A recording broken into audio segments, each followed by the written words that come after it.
Bismillah.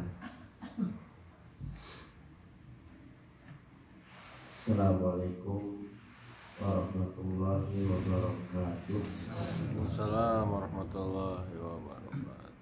Alhamdulillahirabbil alamin. Wa bihi nasta'inu ala umuri dunya waddin. Wa asyhadu an la ilaha illallah wahdahu la syarikalah wa asyhadu anna Muhammadan abduhu wa rasuluhu, amma ba'd. Hadirin sekalian jamaah Masjid Al-Muhajirin yang semoga senantiasa dirahmati oleh Allah Subhanahu wa taala. Pertama, mari kita panjatkan kembali puja dan puji syukur kita kepada Allah Subhanahu wa taala atas limpahan karunia dan nikmatnya yang sangat-sangat banyak kepada kita semua, sehingga malam yang berbahagia ini kita semua masih diberikan kesehatan, diberikan kekuatan, dijauhkan dari malapetaka dan mara bahaya, sehingga kita bisa berkumpul kembali di masjid kita tercinta ini dalam rangka menuntut ilmu agama Allah Subhanahu wa taala. Tak lupa sholawat dan salam semoga senantiasa tercurah limpahkan kepada Nabi besar kita Muhammad sallallahu alaihi wasallam, juga kepada keluarganya, segenap para sahabatnya, serta orang-orang yang senantiasa meniti jalan mereka hingga hari kiamat. Hadirin yang semoga dirahmati oleh Allah Subhanahu wa taala, seperti biasa kajian kita di pekan yang kedua ini membahas kitab salah satu usul, 3 landasan pokok di dalam agama kita yang mesti kita ketahui. Karena ketiga landasan pokok ini atau ketiga ilmu ini termasuk ilmu yang wajib atas setiap muslim. Berdosa seorang muslim yang tidak belajar ketiga perkara ini, siapapun dia, mau presiden, mau rakyat jelata, mau orang kaya, orang miskin, orang Arab atau orang non-Arab, berdosa jika dia tidak belajar mengenal Allah, mengenal nabinya, dan mengenal agamanya berdasarkan dalil-dalilnya. Di antara dalil yang menunjukkan bahwa ketiga ilmu ini hukumnya wajib atas setiap muslim, bahkan setiap orang, dalilnya adalah hadis riwayat Muslim dari sahabat Al-Barra bin Azib, bahwa setiap orang, setiap manusia jika meninggal dunia kemudian dikuburkan, setelah itu ditinggalkan oleh orang-orang yang mengiringinya, datang 2 malaikat mendudukannya untuk bertanya 3 perkara ini kepadanya. Untuk bertanya 3 perkara ini kepadanya, Pak. Yang ditanya kepada kita oleh malaikat bukan gaji di dunia berapa dulu, rumah mewah, rumah semewah apa, mobil sebagus apa. Tapi yang akan ditanya kepada kita, man rabbuka. Itu pertanyaan yang pertama. Siapa Rob kamu? Ma dinuka, apa agama kamu? Kemudian yang ketiga, didatangkan laki-laki, yaitu Nabi kita Muhammad sallallahu alaihi wasallam. Kamu kenal enggak sama laki-laki ini? Ketika itu yang menjawab bukan hafalan kita jamaah, bukan. Ketika itu yang menjawab adalah keimanan dan pengamalan kita ketika di dunia. Karena itu orang yang paling bahagia ketika itu, sehingga dia akan lulus ujian pertanyaan kedua malaikat, adalah orang yang belajar tentang 3 ilmu ini ketika di dunia. Dia pelajari dengan baik, dia pahami dengan baik, kemudian dia yakini seyakin-yakinnya dan diamalkan dalam kehidupannya. Sehingga menjadi pola hidup seorang muslim bahwa Allah adalah Rabb-Nya. Tidak ada yang bisa menciptakan, tidak ada yang bisa memberikan rezeki, tidak ada yang mengatur alam semesta kecuali Allah. Sehingga si muslim tersebut benar-benar bergantung, bersandar hanya kepada Allah, beribadah hanya kepada Allah. Karena yang lain bukan Rabb. Malaikat bukan Rabb, gak bisa menciptakan, gak bisa ngasih rezeki. Nabi dan Rasul bukan Rabb, orang-orang soleh bukan Rabb. Karena itu mereka semua tidak berhak untuk diibadahi. Begitu juga Islam itu menjadi pola hidupnya. Mulai dari bangun tidur sampai tidur lagi, nilai-nilai Islam itu selalu teramalkan. Jadi Islam itu bukan sekadar nama yang tertulis di KTP kita, Pak. Islam itu adalah pola hidup kita, jalan hidup kita. Islam itu dari mulai kita bangun tidur, Islam sudah mengaturnya. Mau kita masuk kamar mandi, itu ada aturannya di dalam agama kita. Nah, itu diamalkan. Agar apa? Agar nanti kita selamat di dalam kubur, bisa menjawab 3 pertanyaan malaikat tersebut. Karena sekali lagi ketika itu, yang akan menjawab bukan hafalan kita, bukan. Karena hafal matan salah satu usul. Atau pernah dengar nanti kalau dikubur kamu mati, datang 2 malaikat, jawab kayak gini ya. Kalau kamu ditanya man rabbuka, jawab Allah. Kalau kamu ditanya ma dinuka, jawab bukan, Pak. Bukan hafalan kita, tapi keimanan dan pengamalan kita ketika di dunia.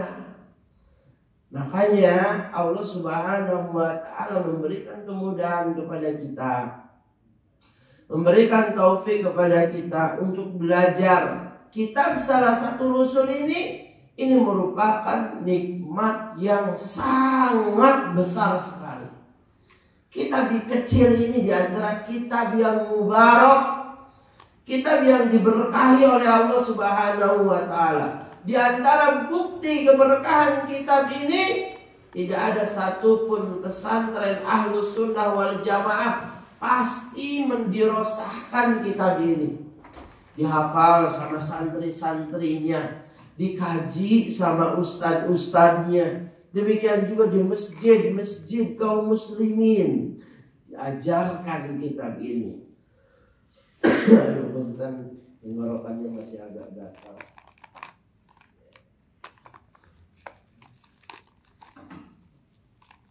Tapi hadirin yang dimuliakan oleh Allah, kita lanjutkan. Kita masih membahas macam-macam ibadah yang disebutkan oleh penulis. Ini penting kita ketahui.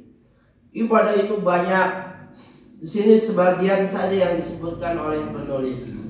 Agar kita bisa beribadah kepada Allah dengan ibadah tersebut. Pertama itu, ya. Yang kedua, agar kita bisa terhindar dari kesyirikan. Karena berapa banyak orang yang tidak tahu ya bahwa koin-koin ini adalah ibadah, sehingga mereka terjerumus ke dalam kesyirikan tanpa disadarinya.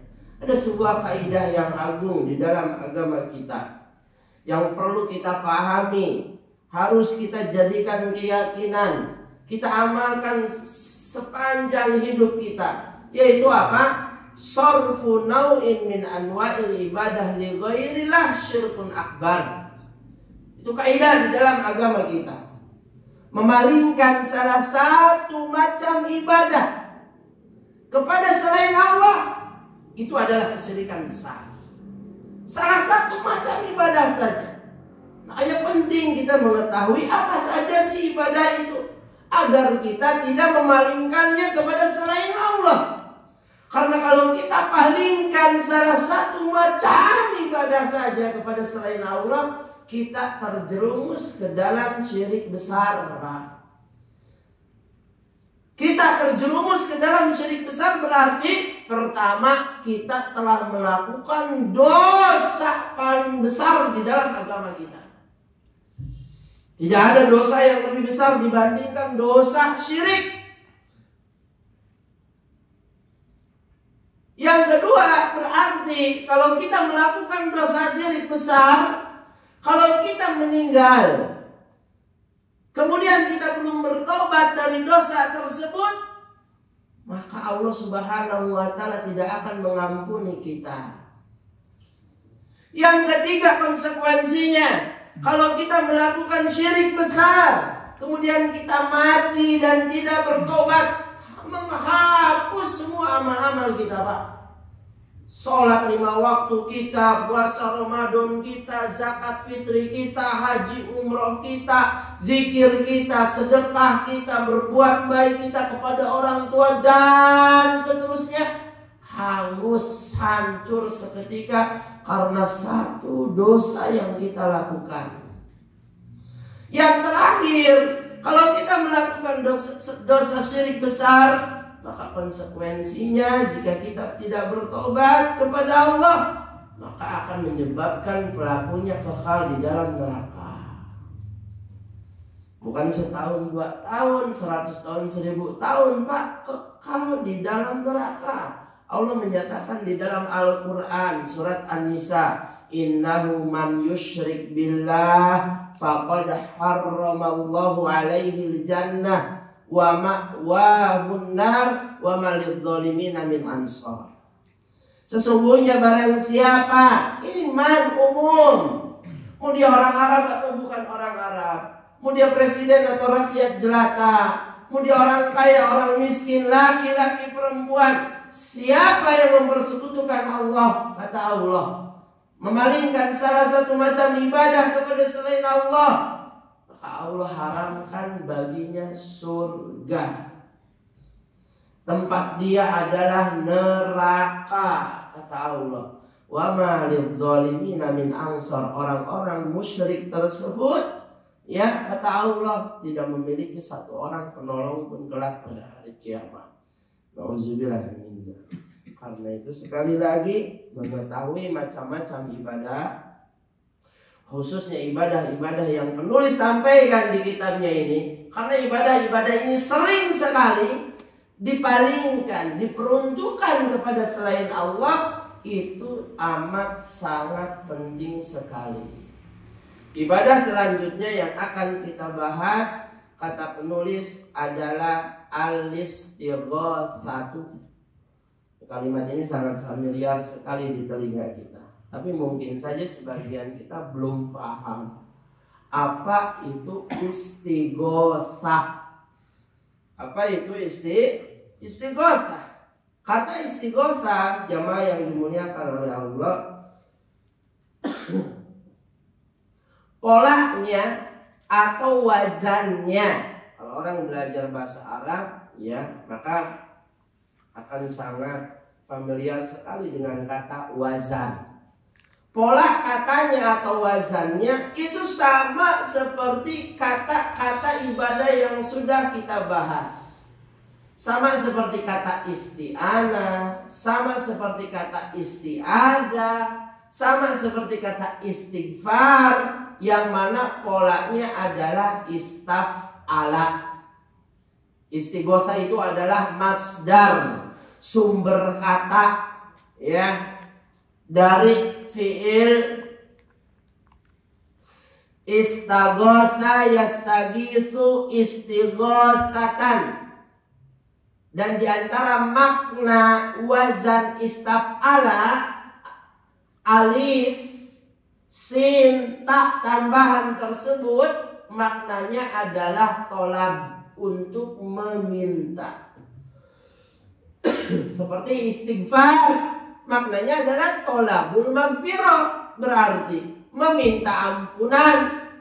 Isti'anah, tolabul i'anah, berarti maknanya meminta pertolongan.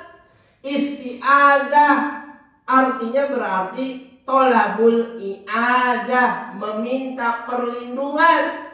Begitu juga dengan istighosah, berarti maknanya tolabul ghaus. Ghaus itu artinya kalau dalam bahasa kita bantuan atau pertolongan. Berarti istighosah itu meminta pertolongan kepada Allah, tapi lebih khusus. Para ulama mendefinisikan istighosah tolabul ghaus minasyiddati wal halak, meminta pertolongan kepada Allah untuk menghilangkan kesulitan yang menimpa. Makanya pembahasan tentang istighosah itu mirip dengan pembahasan doa, ibadah yang pernah kita bahas. Kenapa? Karena istighosah itu bagian dari doa. Tapi tidak setiap doa itu istighosah. Tapi setiap istighosah itu doa. Tapi tidak setiap doa itu istighosah. Kaitan antara istighosah dan doa, kaitan antara yang khusus dan yang umum. Karena setiap istighosah adalah doa, tapi tidak setiap doa kita itu adalah istighosah, Pak. Karena istighosah itu tadi apa? Meminta bantuan, meminta pertolongan kepada Allah di saat kita sulit, agar kesulitan itu Allah hilangkan. Berarti kalau kita berdoa kepada Allah, meminta perlindungannya, pertolongannya, bantuannya di saat kita lapar, bukan di saat kita sulit, Pak. Di saat kondisi kita lapar, nggak kena musibah, ya, tidak ada malapetaka yang menimpa, maka itu bukan istighosah. Walaupun isi doa kita minta tolong kepada Allah, minta bantuan kepada Allah, tapi itu doa, bukan istighosah.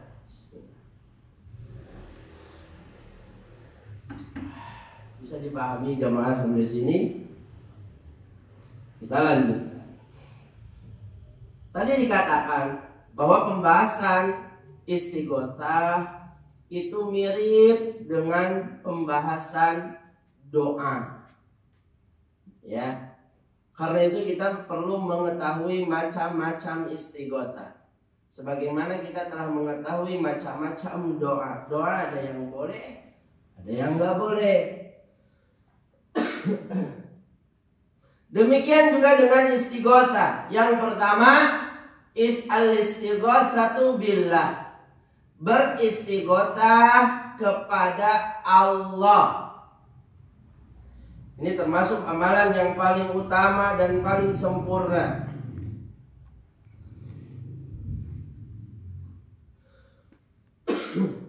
Inilah amalan yang dilakukan oleh para rasul dan para sahabatnya. Ya. Di antara dalil bahwa istighosah itu adalah ibadah, bahwa istighosah itu dilakukan oleh Nabi kita yang mulia Muhammad sallallahu alaihi wasallam. Dalilnya adalah Quran surat Al-Anfal ayat 9. Allah Ta'ala berfirman, "Id tastaghitsuna rabbakum fastajaba lakum anni mumiddukum bi alfi minal malaikati murdifin." Yang artinya kata Allah Subhanahu wa Ta'ala, dan ingatlah ketika kamu Muhammad beristighosah kepada Tuhan kamu. Allah ingin mengingatkan Nabi Muhammad tentang nikmatnya yang sangat besar. Kemudian ketahuilah, istighosah kalian itu dikabulkan oleh Allah Subhanahu wa Ta'ala. Sungguh aku mendatangkan bala bantuan kepadamu ketika itu dengan 1000 malaikat yang datang berturut-turut. Kapan ini terjadi, Pak? Istighosah Nabi ini ketika perang Badar.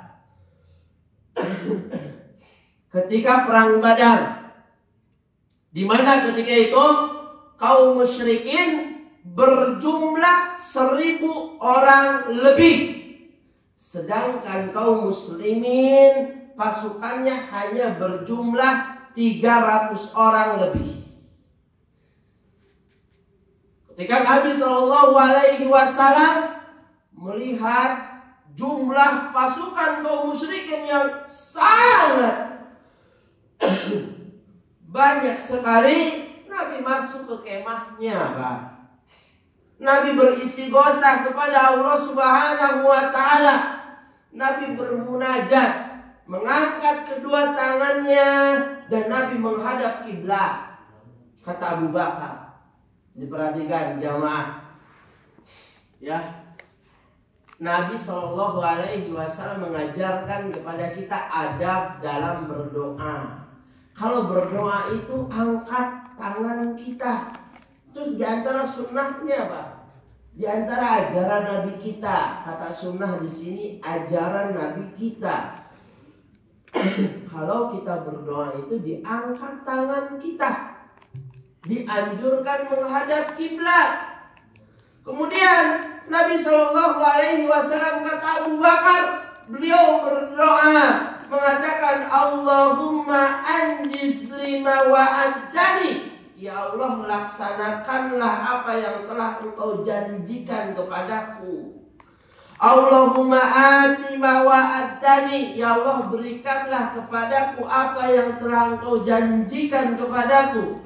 Allahumma in tuhlik hadhil isabata min ahli Islam la tu'badu fil ardi.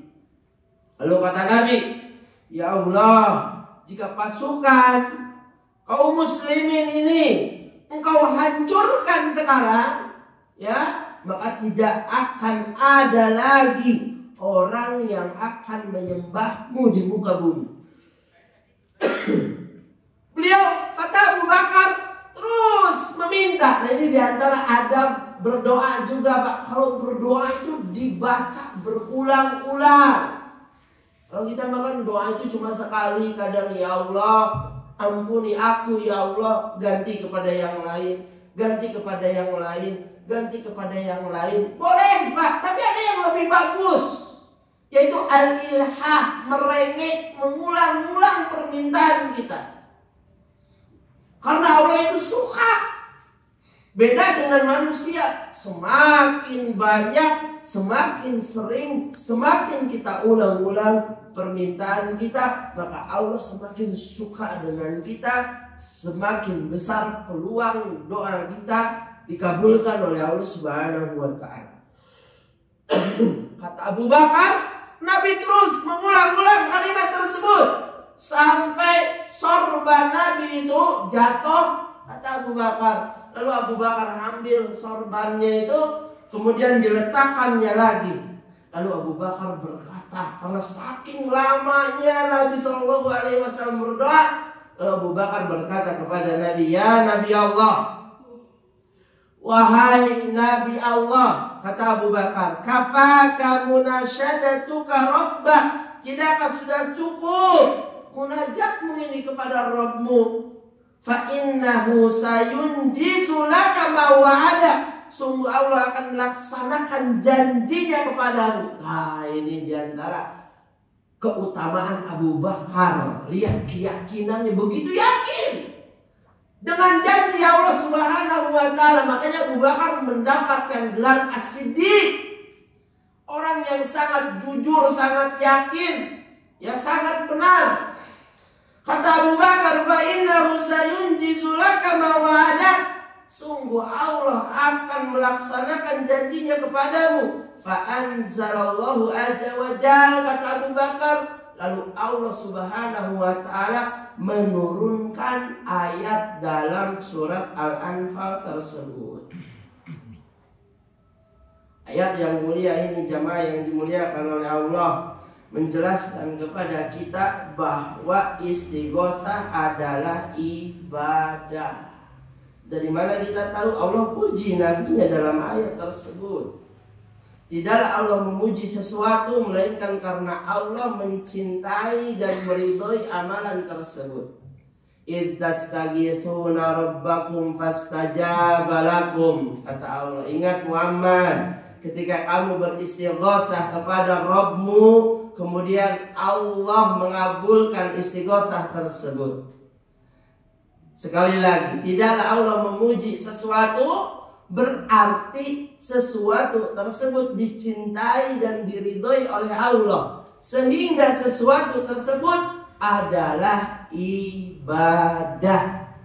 Masih ingat definisi ibadah yang sudah kita pelajari, yang disampaikan oleh Syekhul Islam Ahmad bin Abdul Halim? Ibadah itu, kata beliau, ismun jami'un lima yuhibbuhullahu wa yarda minal aqwal wal af'al al batinah wal zahirah. Ibadah itu adalah suatu istilah yang universal, yang mencakup bagi segala sesuatu yang dicintai dan diridhoi oleh Allah, baik berupa perkataan atau perbuatan, baik berupa perkataan perbuatan yang tampak atau yang tersembunyi. Berarti kalau kita tahu istighotsah ini adalah ibadah, sekali lagi, sorfuha li ghairillah syirkun akbaru, memalingkannya kepada selain Allah adalah syirik besar. Adalah syirik besar. Nah, ada sebagian orang yang kalau beristighotsah, mereka beristighotsah dengan orang yang sudah mati, dengan Nabi kita Muhammad, dengan orang soleh, bahkan kadang dengan nama-nama yang kita nggak kenal siapa nama tersebut. Seperti saya pernah dikabarkan oleh salah seorang teman itu, Pak. Ya, teman tersebut belajar ke dukun, kemudian dukunnya itu ngajarin amalan untuk tawasulan atau untuk istighotsahan dengan orang yang namanya Sayyid Gandias. Sampai sekarang saya belum nemu siapa nama Sayyid Gandias tersebut. Ulama gitu, Pak, yang namanya Sayyid Gandias sampai sekarang. Kalau Syekh Abdul Qadir Jailani ma'ruf, itu ulama Ahlus Sunnah wal Jamaah, walaupun dikurutuskan oleh para pengikutnya. Imam Al-Ghazali ma'ruf, sudah terkenal. Ada beberapa nama itu enggak kita kenal sama sekali. Bahkan mungkin saja itu nama syaitan yang diajarkan oleh dukunnya. Karena teman saya juga bilang, Ustaz, kita diajarkan syahadatnya itu bukan la ilaha illallah. Kita disuruh untuk berzikir, memperbanyak syahadat, memperbanyak kalimat tauhid, tapi bukan la ilaha illallah. La ilaha illallah, la ilaha illallah, katanya Ustaz. Inna lillahi wa inna ilaihi raji'un. Nah, mungkin saja si illallah itu nama syaitannya, Pak. Ya. Ya, teman-teman saya ada yang kayak gitu, Pak, belajar ke dukun yang ada di mana tuh, Sukabumi di sana tuh. Pedalaman Sukabumi di sana, Banten ya, Pak ya? Jampang. Diperhatiin sama saya teh, Ustaz. Si abah nanti datang sholat, Ustaz. Ngomong sholat, kita mah kan sholat di sana itu pergi ke masjid sholat. Si abahnya mah di rumah, katanya nggak pernah saya lihat sholat sekalipun juga. Tapi aneh nanti kok hebat, Ustaz. Aneh nanti kok hebat, katanya Ustaz. Hebatnya kalau di kadek ke mempan, katanya bisa menghilang segala macam. Itu nggak boleh, Pak, syirik. Beristighotsah dengan selain Allah. sampai pun beristighosah dengan malaikat, dengan Nabi kita Muhammad. Tidak boleh. Imam Ibnul Qayyim di dalam kitabnya Madarijus Salikin pernah mengatakan, wa min anwa'ihi, termasuk macam kesyirikan, kata Imam Ibnul Qayyim. Imam Ibnul Qayyim ini ulama besar, Pak, yang hidup di abad ke-8. Kita sudah abad berapa sekarang? Abad 14. Berarti 600 tahun lebih udah ninggalin kita. Imam Ibnul Qayyim ini. Aduh, punten. Tenggorokannya masih gak. Kata beliau, di antara macam kesyirikan, tolabul hawalij minal mauta, meminta kebutuhan kepada orang yang sudah meninggal. Ada tuh, Pak, orang yang masih seperti ini di zaman sekarang? Banyak. Punya kesulitan, punya masalah, punya kebutuhan. Bukan berdoa kepada Allah, cukup di rumahnya bangun malam, sholat tahajud, doa. Pergi ke makam wali fulan lah, makam mbah fulan lah, makam keramat fulan, untuk berdoa meminta kepada orang yang sudah meninggal. Wal istighosatu bihim. Termasuk kesyirikan juga, kata beliau, beristighosah dengan orang yang sudah mati. Wa tawajjuh ilaihim, berdoa kepada mereka. Wa hadza aslu syirkil alami. Inilah asal kesyirikan di alam semesta.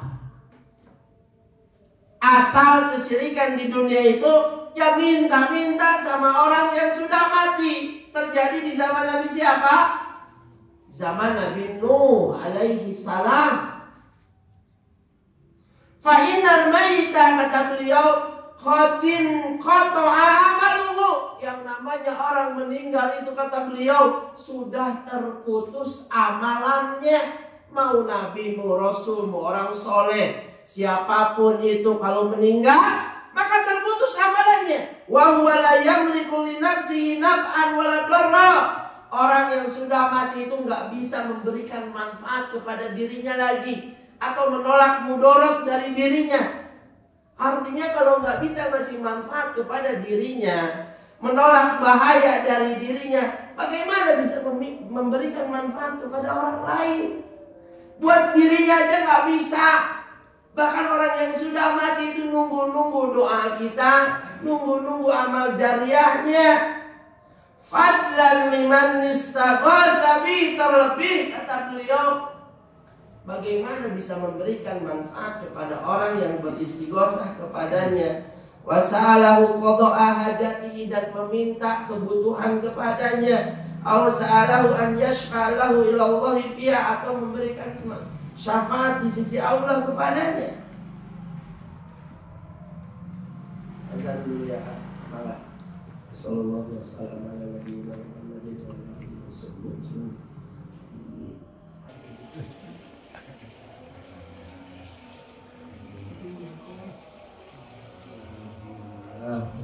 Wassalamualaikum warahmatullahi wabarakatuh. Kita lanjutkan jemaah. Sebelum kita masuk ke macam istighotsah yang kedua, kita balik lagi ke surat Al-Anfal ayat 9 tadi. Ada beberapa faedah yang bisa kita petik dari ayat tersebut, dari Quran surat Al-Anfal ayat 9. Yang pertama faedahnya, masyru'iyatu al-istighatsati billah. Disyariatkan istighotsah itu kepada Allah. Fa innaha ibadatun, karena istighotsah itu ibadah. Fala yajuz sarfuha li ghairillah, enggak boleh memalingkannya kepada selain Allah. Itu faidah yang pertama. Lihat Nabi, intastagitsuna rabbakum. Ingatlah ketika kamu Muhammad beristighatsah kepada Rabb kamu. Itu faidah yang pertama. Faidah yang kedua,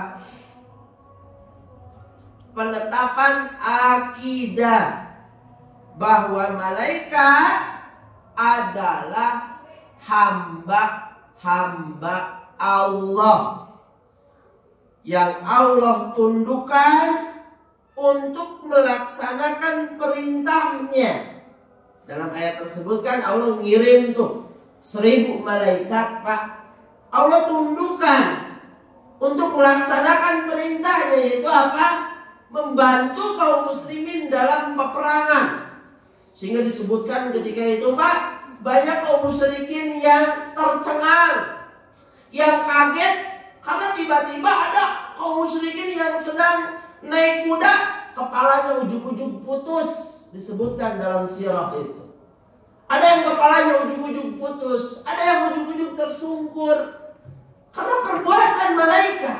Allah mengirimkan malaikat pada saat perang Badar ketika itu. Ini memberikan pelajaran kepada kita kalau malaikat adalah hamba Allah, bagi makhluk yang diciptakan oleh Allah, diurus oleh Allah, di bawah perintah Allah. Boleh nggak kita beribadah kepada malaikat?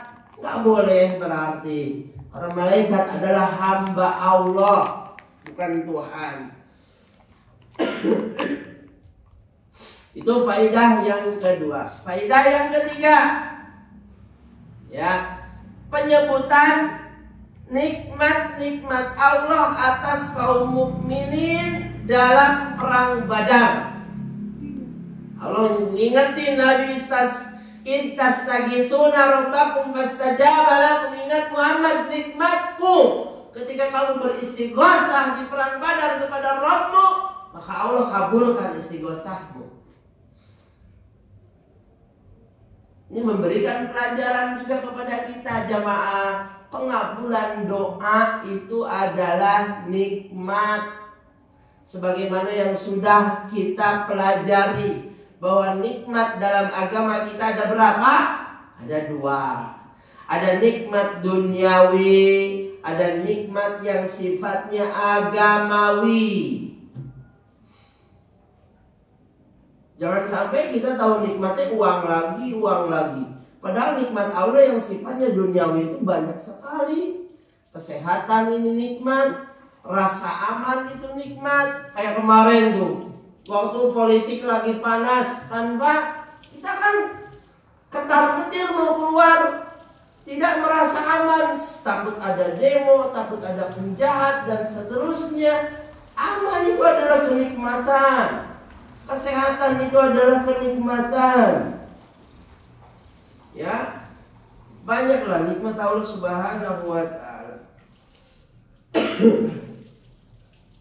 Itu perlu kita tahu agar kita bisa menjadi hamba Allah yang pandai bersyukur. Ada sebagian orang punten yang cuma tahu nikmat Allah itu uang lagi. Dapat uang baru bilang alhamdulillah. Kalau bukan uang nggak pernah dia memuji Allah Subhanahu wa Ta'ala atas nikmatnya. Yang keempat, menentang Allah dan Rasulnya adalah kekufuran yang menyebabkan pelakunya mendapatkan siksa di dunia dan di akhirat. Sebagaimana kaum musyrikin menentang Allah dan Rasulnya, sehingga Allah dan Rasulnya perangi mereka di perang Badar dan kalah ketika itu. Ya.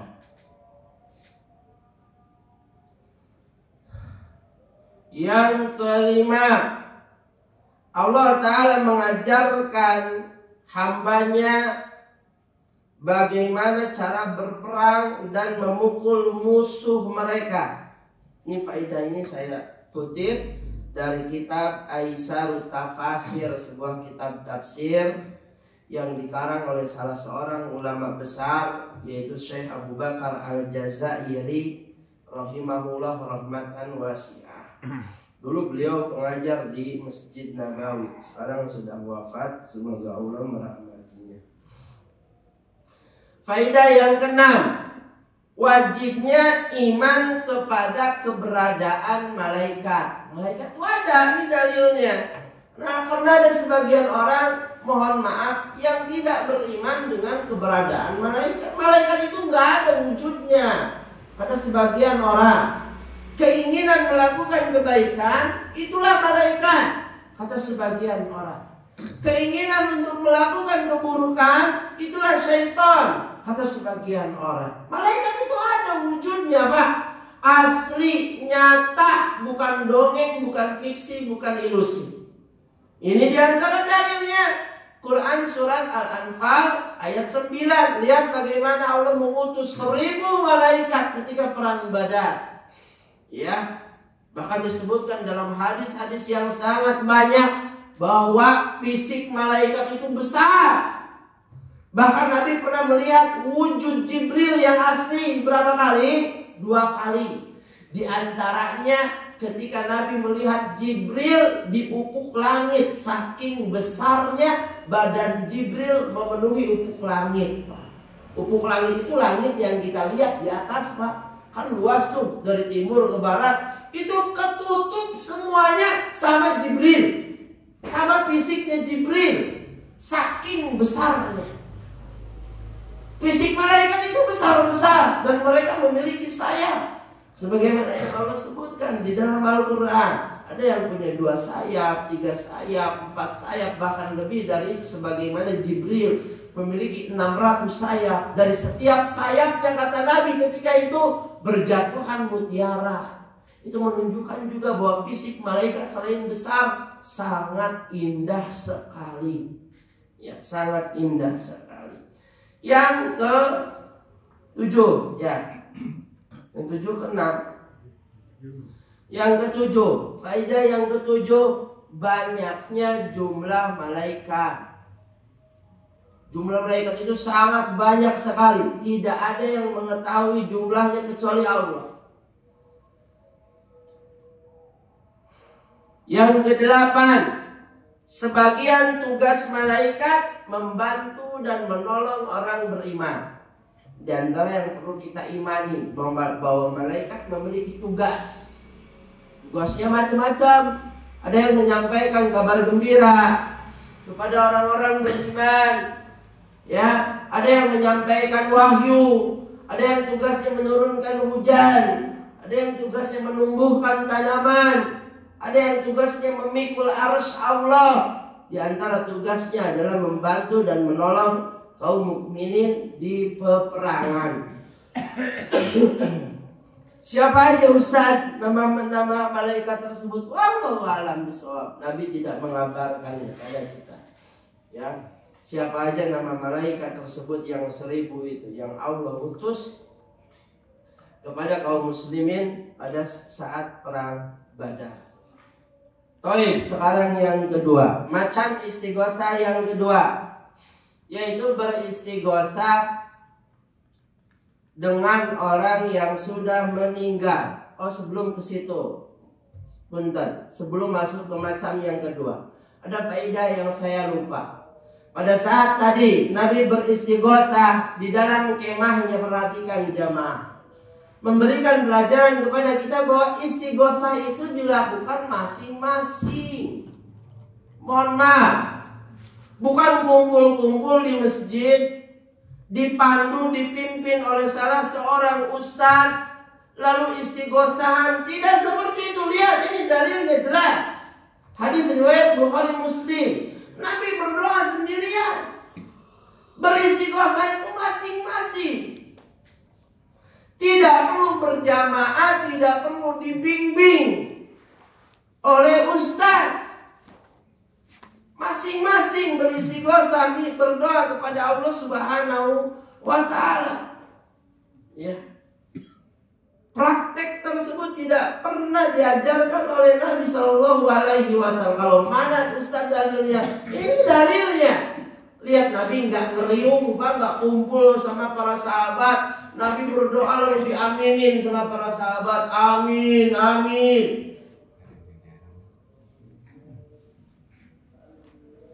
Karena kita itu beribadah kepada Allah harus sesuai sunnah, dalam 6 perkara.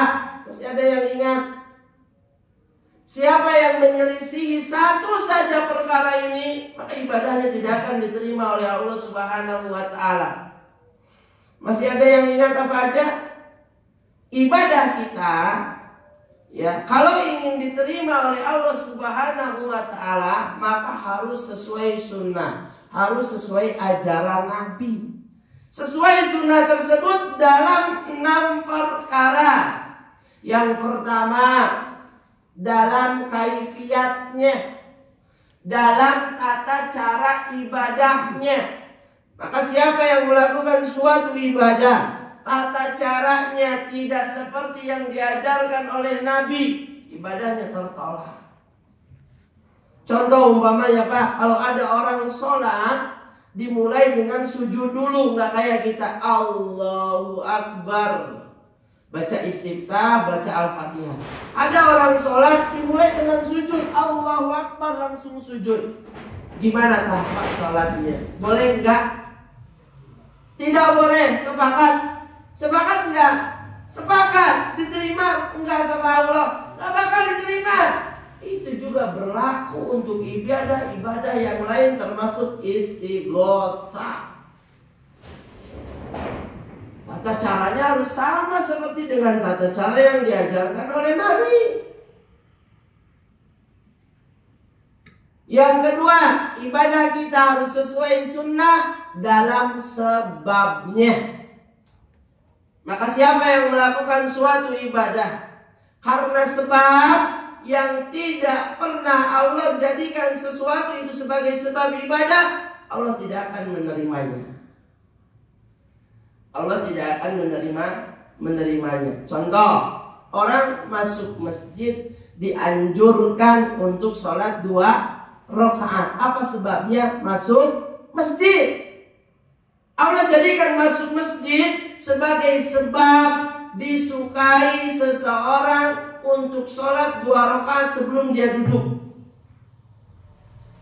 Lalu ada orang terinspirasi, saya kalau setiap masuk kantor, setiap masuk rumah, sebelum duduk saya mau sholat 2 rakaat sebagaimana sholat tahiyatul masjid. Boleh enggak? Enggak boleh. Karena Allah enggak pernah menjadikan masuk rumah sebagai sebab sholat 2 rakaat. Sebagai sebab sholat 2 rakaat. Sebagaimana Allah menjadikan masuk masjid sebagai sholat untuk 2 rakaat. Itu yang kedua, ibadah kita itu harus sesuai sunnah dalam sebabnya. Yang ketiga, ibadah kita harus sesuai sunnah dalam jenisnya. Maka siapa yang beribadah kepada Allah dengan jenis yang tidak pernah Allah dan Rasulnya tentukan sebagai jenis ibadah, maka ibadahnya tidak diterima. Contoh misalnya, ada orang berkurban dengan kuda. Kudanya mahal, harganya 2 miliar.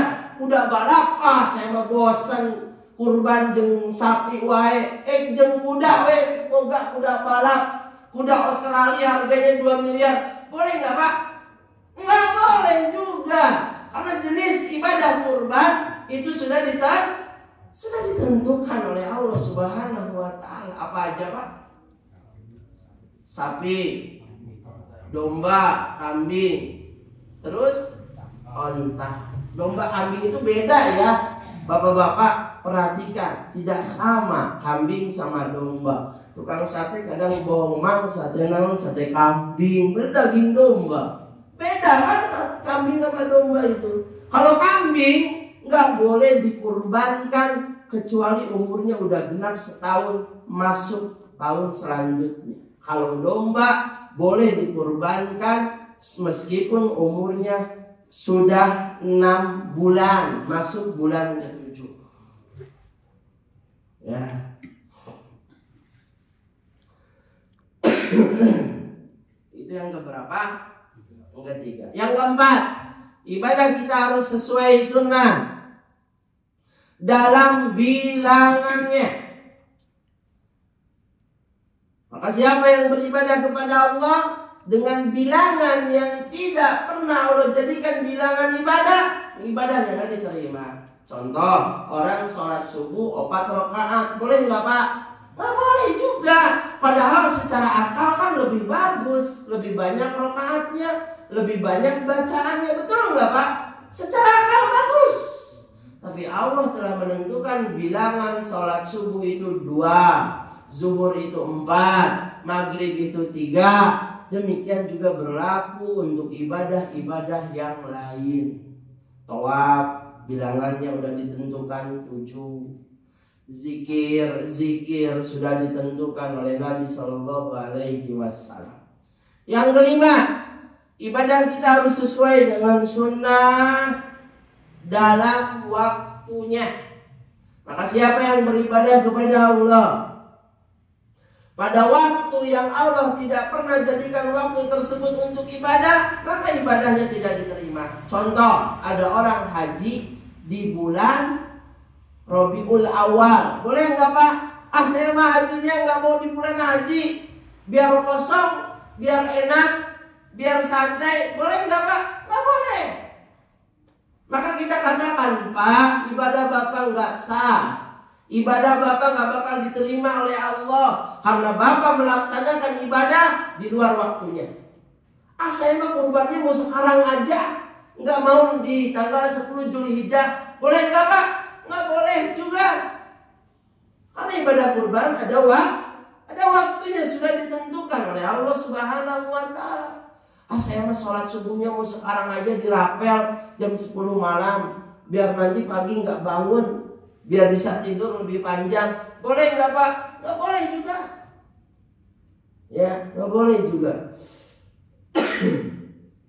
Yang terakhirnya, yang keenam, ibadah kita harus sesuai dengan sunnah pada tempatnya. Sebagian ibadah tempatnya sudah ditentukan oleh Allah Subhanahu wa Ta'ala. Kita tidak bisa beribadah di luar tempat tersebut. Contoh seperti itikaf. Itikaf itu di mana jemaah? Di masjid. Sebagian ulama mensyaratkan masjid jami seperti ini yang dipakai untuk khutbah Jumat, untuk sholat Jumat. Maka jika ada seseorang yang itikafnya di rumah atau di pasar, kita katakan itikaf Bapak nggak sah, tidak akan diterima oleh Allah Subhanahu wa Ta'ala. Atau ada orang haji, tapi hajiannya nggak di tanah suci, tawafnya nggak ngelilingin Ka'bah. Saya males jauh haji ke tanah suci, mau hajiannya melakukan manasiknya di Masjid Istiqlal saja. Sebagai gantian tawaf Ka'bah, saya mau mengelilingi Masjid Istiqlal. Boleh nggak Pak? Nggak boleh juga. Haji itu ada tempatnya, tawaf ada tempatnya, sa'i ada tempatnya, lempar jumroh ada tempatnya, ya, wukuf di Arafah ada tempatnya. Nggak bisa kita pindahkan ke sini karena sudah ditentukan oleh Allah Subhanahu wa Ta'ala. Wallahu a'lam bishawab. Tapi yang kedua, macam istighosah yang kedua, yaitu beristighosah dengan orang yang sudah meninggal atau dengan orang yang masih hidup tapi tidak ada di hadapan kita orangnya dan tidak tahu dia bisa, dan dia tidak tahu kita minta tolong kepadanya, atau beristighosah dengan malaikat dan jin, maka ini semua tidak diperbolehkan, termasuk syirik besar. Ini semua tidak diperbolehkan dan termasuk syirik besar. Yang ketiga, beristighosah kepada orang yang masih hidup. Orangnya ada di hadapan kita dan mampu menolong kita, maka diperbolehkan. Umpamanya Bapak lagi berenang, kemudian tiba-tiba kaki Bapak kram sehingga Bapak mau tenggelam. Lalu Bapak teriak-teriak kepada orang sekitar, tolong, tolong, tolong. Itu istighosah, minta tolong di saat sulit. Boleh nggak Pak? boleh. Boleh. Ya. Yang seperti itu dibolehkan.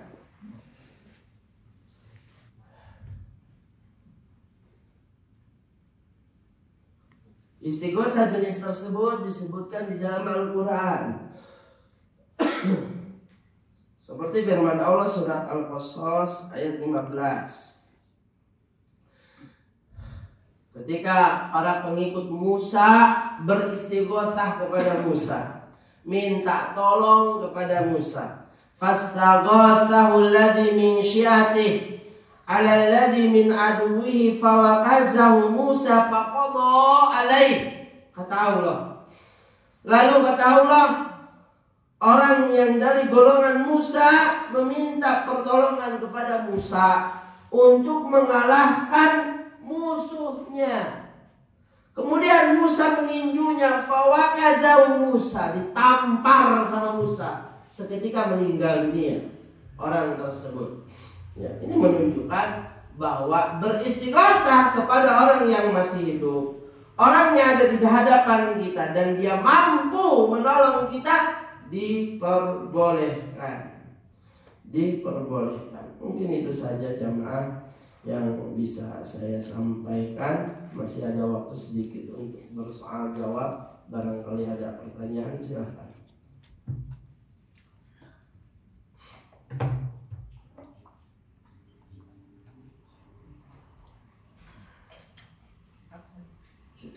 Mudah-mudahan yang sedikit ini bermanfaat, lagi diberkahi oleh Allah.